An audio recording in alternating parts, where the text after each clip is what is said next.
Good morning. We will be discussing about sutures today. Sutures are defined as a stitch or a series of stitches made to secure a position of the edges of a surgical or traumatic wound as per Wilkins.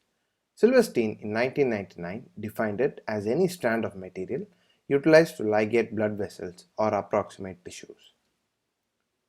Sutures are classified into absorbable and non-absorbable types. They are further divided into synthetic and natural sutures based on the raw materials used.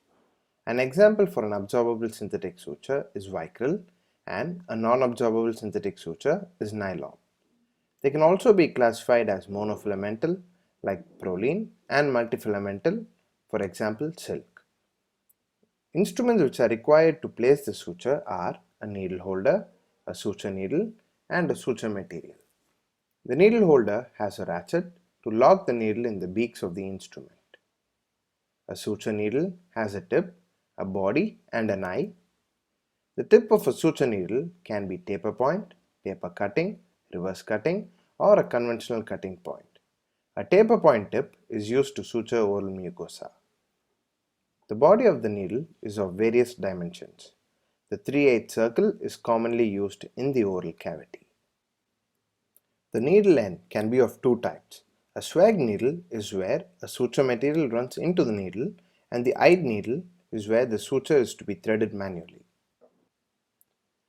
There are three types of knots which are placed to secure the suture.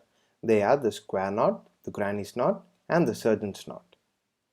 The principles of suturing are: the needle holder should hold the needle at approximately 3/4 the distance from the tip. The needle should enter the tissue perpendicular to the surface.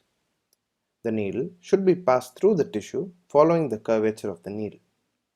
The suture should be placed at an equal distance from the incision from both sides. The needle should be passed from the free tissue side to the fixed side. The needle should be passed from the thinner to the thicker side. The needle should be passed from the deeper plane to the superficial side, and the distance the needle is passed into the tissue should be greater to the tissue edge. The tissues should not be closed under tension, and the knot should not be placed over the incision line. The sutures should be placed approximately 3 to 4 mm apart. The different suturing techniques are the interrupted suture, which is the most commonly used suture. The advantage of this suture is that it is strong. The continuous suture provides a rapid technique for closure. It gives an even distribution of tension over the suture line. The advantages of the locking continuous suture are that it will align perpendicularly to the incision and prevents continuous tightening of the suture. The mattress sutures provide more tissue eversion and are used in areas where wound contraction would cause scar formation. The figure of 8 suture is used over extraction sites to adapt the gingival papilla to the adjacent teeth and also to protect the surgical site. The subcuticular suture is used for the closure of the subcuticular layer, where a small size suture thread is used.